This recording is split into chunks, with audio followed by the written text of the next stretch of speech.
खबर में आगे बढ़ने से पहले आप तमाम महिला कर्मचारी एक छोटी सी रिपोर्ट देखिए, फिर आप लोगों को विश्वास होगा कि सच में सुप्रीम कोर्ट ने आप लोगों के लिए ऐतिहासिक फैसला लिया है। से आंगनबाड़ी कर्मचारियों को सुप्रीम कोर्ट से बड़ी राहत मिली। वर्ल्ड हेल्थ ऑर्गेनाइजेशन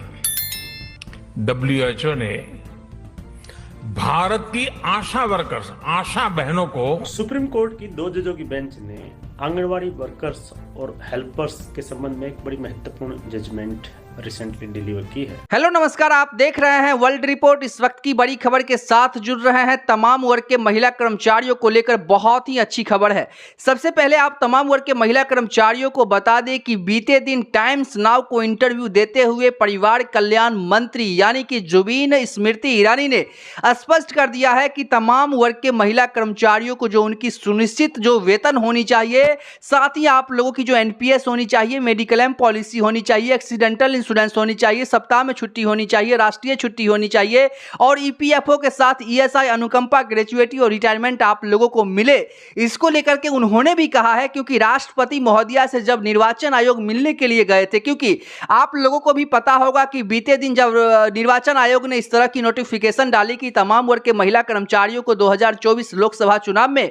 कहीं ना कहीं ड्यूटी में लगाया जाएगा, जिसके बाद तमाम वर्ग के महिला कर्मचारियों ने कार्य बहिष्कार के साथ साथ सरकार को स्पष्ट रूप से कह दी है कि हम तमाम महिला कर्मचारी चुनाव का भी बहिष्कार करेंगे और सिर्फ मैं नहीं करूंगा, मेरे परिवार के साथ साथ हम लोग तमाम उस गली में जाकर के महिलाओं को प्रेरित करेंगे कि आप लोग भी वोट देने का काम नहीं करें। जिसके बाद निर्वाचन आयोग राष्ट्रपति भवन जाकर के राष्ट्रपति महोदया के दरवाजा खटखटाने का काम किए, उनसे मिले। उनसे मिलने के बाद उन्होंने सारी बातें बताई, जिसके बाद राष्ट्रपति महोदया ने कहीं ना कहीं सर्वोच्च न्यायालय को भी आदेश दिया, जिसके बाद सर्वोच्च न्यायालय ने आप तमाम महिला कर्मचारियों के हितों में एक बड़ा फैसला लेते हुए उन्होंने कहा है कि महिला कर्मचारियों की जो मांग है उस संदर्भ में उन्होंने स्पष्ट रूप से कहा है कि तमाम वर्ग के महिला कर्मचारियों में से जो भी योग्य होंगे, मानदेय तो सभी को मिलेगा, सभी को मानदेय का तोहफा सरकार देने का काम करेगी, लेकिन जो योग्य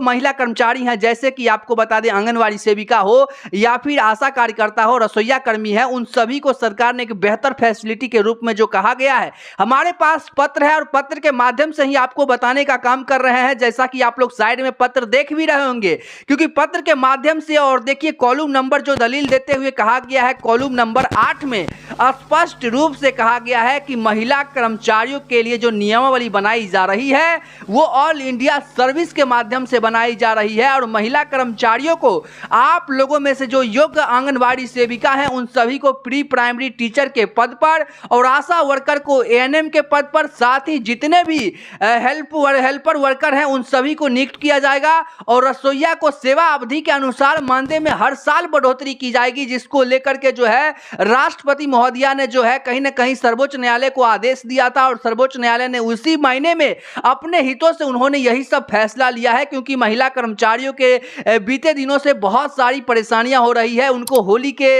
मौके पर भी सरकार ने किसी भी प्रकार के मानदेय देने का काम नहीं की। सरकार अभी उन सभी को मानदेय जो है धीरे धीरे करके भेज रही है और जो भी मानदेय सरकार अभी दे रही है वो शून्य के बराबर है। इसके उपलक्ष्य में जो है कहीं ना कहीं जो देश के संवैधानिक पद पर बैठे हुए जो क्या कह सकते हैं कि जो भी लोग हैं उन्होंने स्पष्ट रूप से कह दिया है। राष्ट्रपति महोदया ने तमाम महिला कर्मचारियों के तरफ से PMO ऑफिस का भी जो है दौरा करना चाहा है, जहां की आप लोगों ने देखा कि प्रधानमंत्री नरेंद्र मोदी से उन्होंने मिला है। देखिए, फैसला लेने का अधिकार जो है सुप्रीम कोर्ट को है, राष्ट्रपति महोदया को है, प्रधानमंत्री को भी है, लेकिन ये लागू जो है प्रधानमंत्री ही कर सकते हैं, क्योंकि इसे केंद्रीय कैबिनेट में प्रस्तावित किए जाएंगे, इस पर मुहर लगेंगे और मुहर लगने के बाद जो है इसे पूरे देश में लागू किया जाएगा, जो कि एक प्रक्रिया के अनुसार होगा और जब तक प्रक्रिया पूर्ण नहीं होगी तब तक महिला कर्मचारियों के हितों में जो है कहीं ना कहीं पेंडिंग केस ही दिखाएगा, क्योंकि महिला कर्मचारियों की जो लगातार मांग है उस पर स्पष्ट रूप से राष्ट्रपति का कहना है कि महिला कर्मचारी बीते दिनों से लगातार अपने घर को छोड़ करके और सड़क पर उतर करके धरना प्रदर्शन कर रहे हैं और सरकार चैन की नींद सो रही है। नहीं, राज्य सरकार अपने मत से मानदेय बढ़ाने को आगे आई है, कुछ राज्यों में ही सिर्फ बढ़ी है, जिसको लेकर के राष्ट्रपति महोदया ने खेद जताते हुए सर्वोच्च न्यायालय को कहा कि आप अपने हितों से जो बात है उसको पारित कीजिए और सरकार पर नोटिस लगाइए। साथ ही उन्होंने स्पष्ट रूप से PMO ऑफिस में उन तमाम फाइलों को भेजी है और मांग पत्र को अटैच करके, क्योंकि महिला कर्मचारियों की जो भी मांग है, ये सर्वोच्च न्यायालय भी ने मांग ली है कि महिला कर्मचारियों की जो भी मांग है वो बिल्कुल उचित है, बिल्कुल बिल्कुल अनुचित नहीं है। ये बिल्कुल जो महिला कर्मचारी लगातार मांग कर रही हैं, उचित मांग कर रही हैं और इस एवज में सरकार को मानदेय बढ़ाना ही चाहिए। साथ ही मानदेय ही नहीं बढ़ेगा उसको लेकर के कहा गया है, क्योंकि आपको बताते चले कि तमाम महिला कर्मचारियों को लेकर के 45वें 46वें भारतीय श्रम सम्मेलन की सिफारिशों के अनुसार जो है आंगनबाड़ी वर्कर और रसोइया को मजदूर के रूप में, आशा को भी मान्यता जो है देने को लेकर के कहा गया और साथ ही आंगनबाड़ी सेविकाओं को 21,000 रुपये और आशा कार्यकर्ताओं को 18,000 रुपये और रसोइया बहनें जितने भी हैं उन सभी को 15,000 रुपये पर मंथ सैलरी के रूप में दी जाए, मानदेय के रूप में दी जाए। और साथ ही आप लोगों के हितों में जब आप लोग रिटायर कर जाएं तो आप लोगों को 10,000 रुपये प्रति माह पेंशन के रूप में दिया जाए, जिससे आप लोगों का घर बसेरा और गुजर बसेरा अच्छे तरीके से चल सके, जिसको लेकर के सरकार को स्पष्ट रूप से कहा गया है। जो भारत के प्रधानमंत्री हैं, लेकिन क्योंकि आदर्श आचार संहिता लगा हुआ है, जो कि बहुत ही खेदजनक बात है कि आदर्श आचार संहिता में केंद्र सरकार हो या फिर प्रधानमंत्री साहब हो, वो कोई भी फैसला नहीं ले सकते हैं। और ड्यूरिंग आदर्श आचार संहिता में अगर कोई भी फैसला लिया जाता है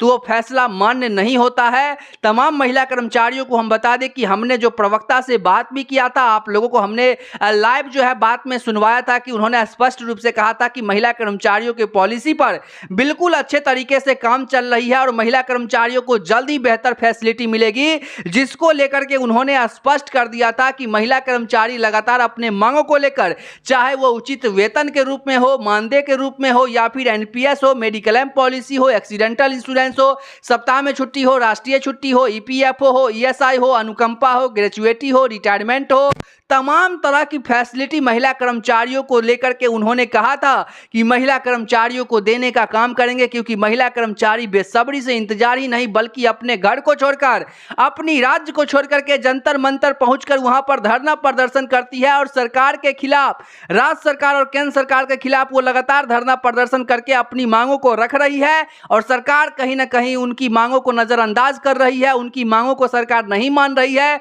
जिसको लेकर के राष्ट्रपति महोदय से जब निर्वाचन आयोग ने मिला, क्योंकि आप लोगों को पता होगा कि निर्वाचन आयोग ने कुछ दिन पहले एक नोटिस निकाला था जिसमें उन्होंने कहा था कि तमाम वर्ग के महिला कर्मचारियों को लोकसभा चुनाव 2024 में कार्यरत किया जाएगा, लगाया जाएगा, जिसके बाद उन सभी महिला कर्मचारियों ने कार्य बहिष्कार के साथ साथ चुनाव का भी बहिष्कार करने का उन्होंने जब ऐलान किया तो कहीं ना कहीं जो है महिला कर्मचारियों को लेकर के जो सुप्रीम कोर्ट और जो निर्वाचन आयोग है उन्होंने सदमे में आकर के और जाकर के राष्ट्रपति महोदया से मिलने का काम किए, क्योंकि वो जानते थे कि प्रधानमंत्री के पास तो अभी कोई पावर हो ही नहीं सकता है, क्योंकि आदर्श आचार संहिता में प्रधानमंत्री कोई भी फैसला नहीं ले सकते हैं। हाँ, पीएमओ ऑफिस में आप विश्लेषण के लिए फाइलों को रख सकते हैं जिस पर वो अनुशंसा कर सके, लेकिन उसे लागू करने को लेकर के पूर्णतः अधिकार जो है प्रधानमंत्री को है, जो कि केंद्रीय कैबिनेट में उसे प्रस्तावित करके उस पर मुहर लगा करके और तमाम महिला कर्मचारियों को जो भी सुनिश्चित किया गया है वो उनको मिलेगा।